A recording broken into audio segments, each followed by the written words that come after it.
Zach with Web3 Reviews. Thank you for being with us. Today it is Wednesday, April 30th, and we're going to be talking about the crypto market. Let's go. Jumping right in. From Mastercard News, they say today we have announced our end-to-end capabilities to support stablecoins, ensuring payments can be made or received using them anytime, anywhere.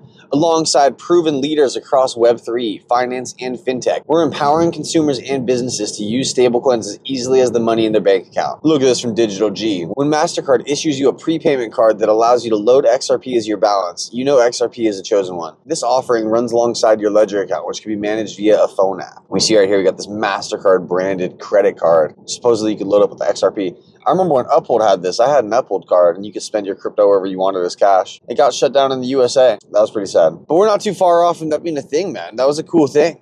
The Stellar expert says, breaking, a new MasterCard document mentions Stellar and Ripple as bridges. XRP and XLM. And here we go. Right next to MoneyGram, we see Stellar, and right next to SBI Remit, we see Ripple. Huge news. And they say SBI Remit is using Ripple's XRP as a bridge currency to allow fast and cost-effective remittances. And right by Stellar, they say MoneyGram and Stellar have unveiled a non-custodial wallets to bridge the worlds of crypto and fiat currency with USDC, to bridge them with stablecoins. That's right alongside with what MasterCard's talking about. End-to-end payments with stablecoin, as easy as using the money in your bank. People have always said that XRP was going to be for institutions and XLM was going to be for retail. Is that what we're seeing here? MoneyGram is with Stellar. MoneyGram is like Western Union. You go in and you need to send money to somebody through a remittance corridor elsewhere in the world. That sounds like it's for retail. Stellar's mentioned right next to them. SBI Remit is helping institutions use XRP to send money through remittance corridors. That sounds like institutions. One's for retail and one's for institutions. The fact that you're here before the retail and institutional buyers means you are doing good, man. This is how you make money in crypto. You get here before the big cats. You get here when there's still FUD. You get here when it's scary. Right now, you want to know what the problem is with Bitcoin? Besides the technology being slow as shit, the Lightning Network being non-existent,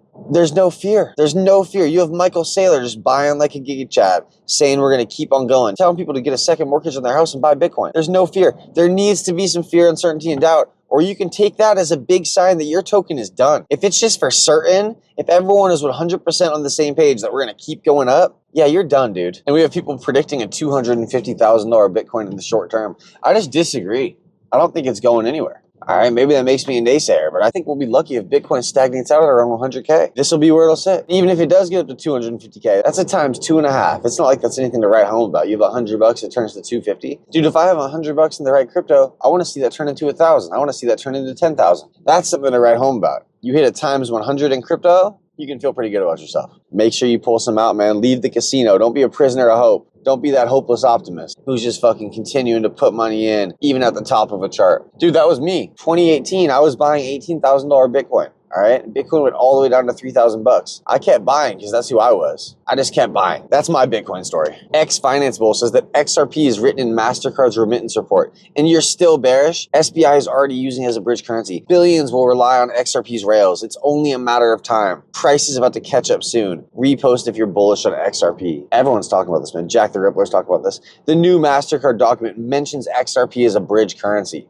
Come on, XRP. XRP is the bridge currency. Not to be outdone, Visa is also integrated with XRP. This is from Smoke from February 22nd. He says XRP is integrated with Visa, the largest payment network globally. Visa's 2019 acquisition of Earthport strategically positioned the company to tap into XRP for cross-border payments. Earthport, a Ripple-enabled payment rail, processes transactions via RippleNet using XRP for liquidity. This connection gives Visa direct access to XRP's capabilities, enhancing their ability to settle payments globally. Ripple's strategy to integrate XRP into traditional payment systems is exemplified through partnerships like Earthport to access major networks like Visa and Swift. By connecting Visa to Ripple, Earthport became part of a broader ecosystem where XRP serves as the settlement asset, ensuring liquidity and efficiency in cross-border transactions. Visa's focus on crypto for cross-border payments, as detailed in their 2025 investor report, further solidifies XRP's role in their payment network. Visa's network spans over 200 countries and includes over 60 million merchants, making it one of the largest payment networks in the world. The integration of XRP into this vast network marks a significant milestone, giving Ripple access to an unparalleled reach and liquidity in the global payment ecosystem.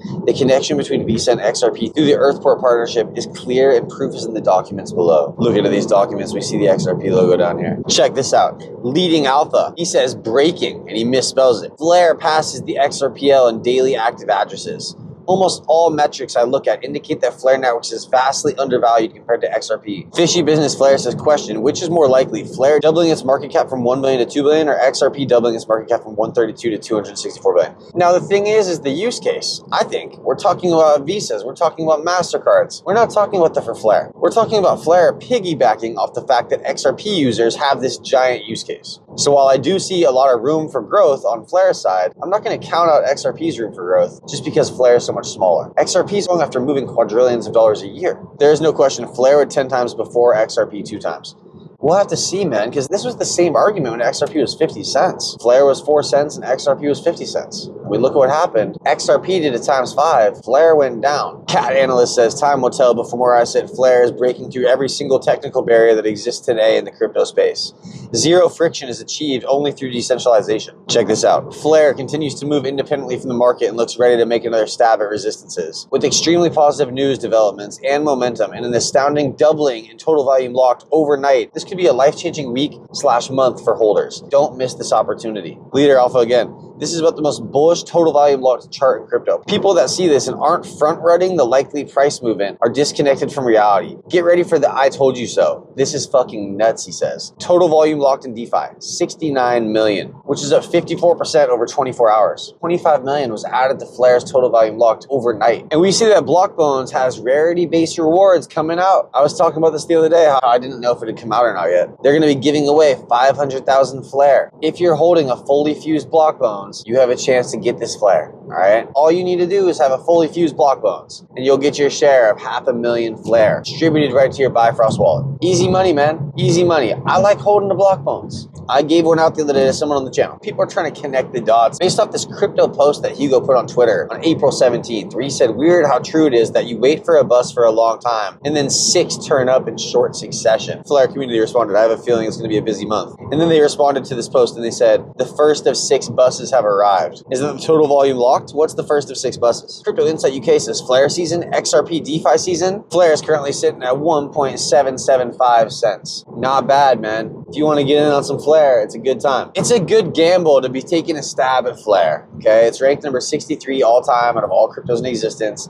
It has not yet had a bull run. It's intrinsically tied to XRP. And the more we see XRP continue to do well, continue to go up in price, we're going to see Flare tag along with that. They're intrinsically tied. People are going to be using Flare's DeFi with their XRP bags. Flare got a grant from Ripple and they gave all XRP holders an airdrop. In short, it was a 1-for-1. It just took 3 years to get that 1-for-1 value. All right, they gave you 15% upfront. Every month they would give you an airdrop of 3% of your wallet for the next 36 months. If you do the math on that, with delegation rewards and airdrop rewards, you'd actually end up with over 100% of what would have been a 1-to-1 airdrop. There's no reason to be mad at Hugo for the distribution model, man. I was talking to somebody on Twitter the other day and they said people didn't get into Flare because blockchain backer and a few other respected voices in the community were upset about the distribution model. Man, that's 2022 stuff, man. We're talking about stuff from 3 years ago. I was upset about the distribution model too. 3 years ago. Dude, once you learn the rules to the game, you just play within the rules. They're going to be giving me a monthly airdrop, 3% of my overall bag as long as I'm staked or delegated. Easy money. Easy money. And you know you have people front running this. Look at that all-time chart. You have whales taking part in this. Back in the day, the Ripple employees weren't supposed to be able to take part in this. You know, there were a few Ripple employees who had a billion XRP. They weren't supposed to be able to get this Flare airdrop at a 1-for-1 rate. Even if they didn't, they've had all this time to be able to buy. They've had all this time, man. It's been sitting at these prices. But they continue to build, which is impressive. Hugo & Co. continues to build. Flare is for real and it's here to stay. And XRP is here to stay too. I think it's a fun argument, the whole who's going to hit it times 2 first. Who's going to hit it times 5 first. Flare.